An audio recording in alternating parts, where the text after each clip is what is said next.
श्री गणेशाय नमः।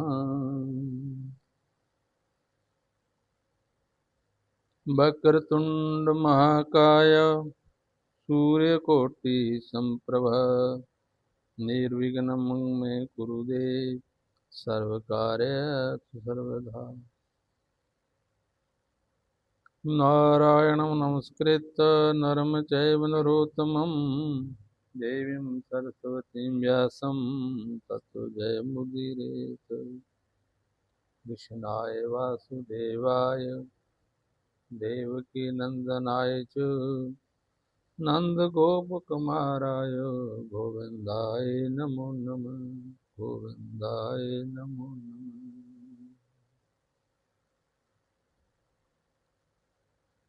भगवान की सेवा करने से, भगवान के नाम कीर्तन करने से और उस पर विश्वास करने से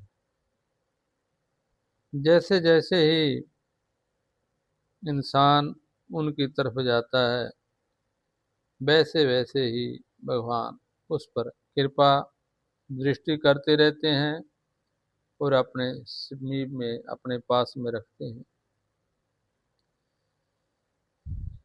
जिसको भगवान ने अपना लिया, अपने पास रख लिया, उसके साथ भगवान इसी तरह चलते हैं जैसे अपनी छाया अपने साथ चलती है।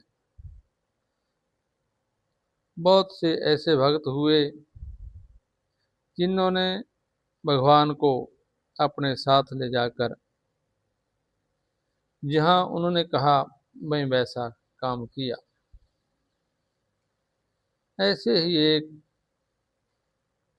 कथा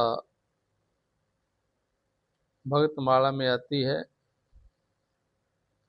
कि गौड़ देश में दो ब्राह्मण थे। एक बूढ़े ब्राह्मण की इच्छा हुई कि हम यात्रा करके आए और हमारा साथी कोई नहीं है।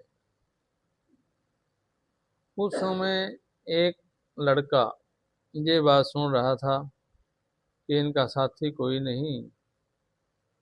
वो ब्राह्मणों का लड़का था।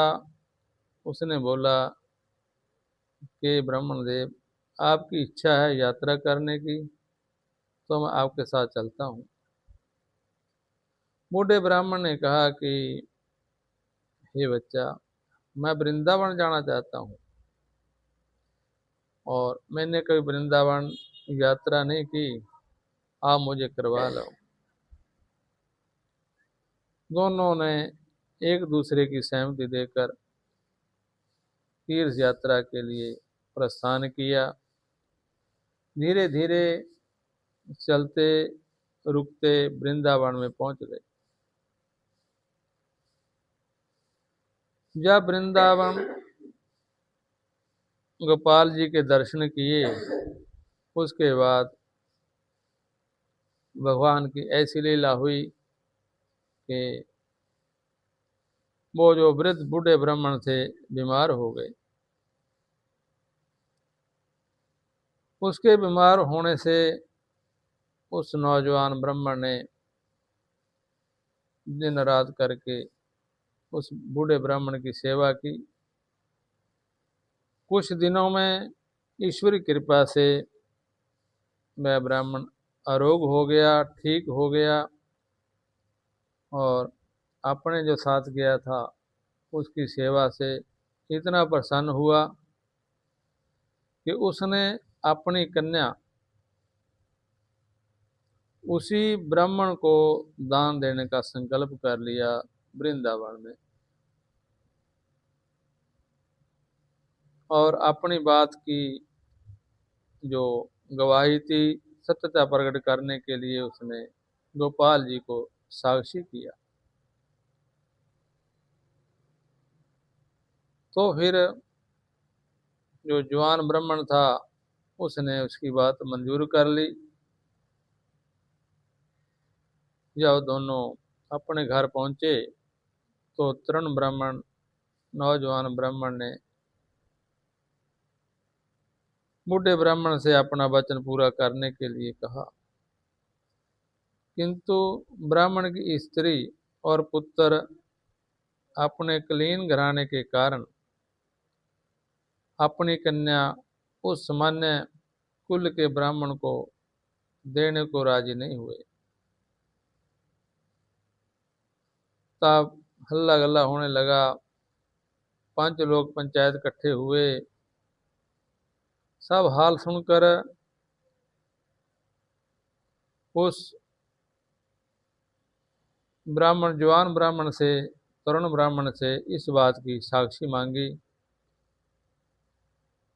कि आपको बूढ़े ब्राह्मण ने किसके सामने ये बात कही। तब तरुण ब्राह्मण ने उत्तर में गोपाल जी को अपना साक्षी बताया। पंचों ने कहा कि यदि गोपाल जी जहां आकर इस बात की साक्षी दें तो तुम्हारा विवाह इस बूढ़े ब्राह्मणी कन्या के साथ निस्संदेह हो सकता है। पंचों का, पंचायत का ऐसा फैसला सुनकर नौजवान ब्राह्मण फिर वृंदावन में आया और गोपाल जी के मंदिर में आकर हर तरह की प्रार्थना करने लगा। यह बहुत दिन प्रार्थना करते करते हो गए और भगवान को यह विश्वास हो गया कि यह मेरा सच्चा प्रेमी है। तो एक दिन भगवान उनके सामने प्रकट हुए और बोले, हे विप्रदेव, कहीं प्रतिमा भी चला करती है? कहीं मूर्ति भी जा सकती है इधर उधर? तो उस भक्त ब्राह्मण ने तत्काल उस समय उत्तर दिया कि नाथ, यदि मूर्ति चलती नहीं है तो बोलती कैसे है? ब्राह्मण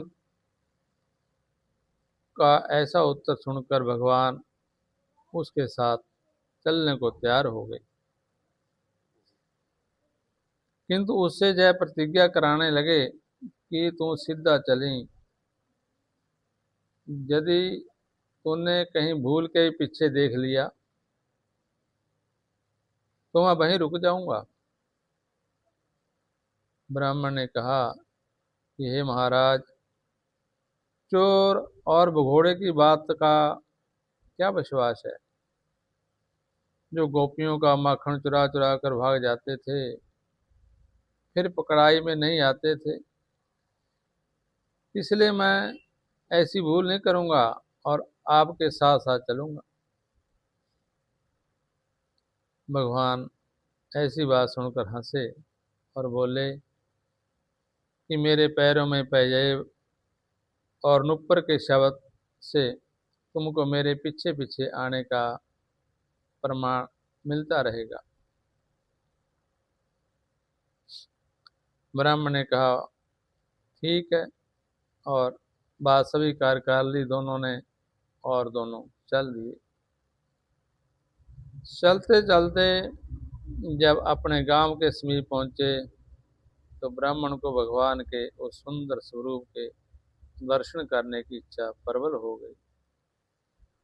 उसने दर्शन की इच्छा से जैसे ही पीछे फिरकर देखा, भगवान तुरंत वहीं रुक गए और ब्राह्मण को आज्ञा दी कि हे विप्रदेव, अब आप गांव में जाकर मेरे आने की सूचना दे दें।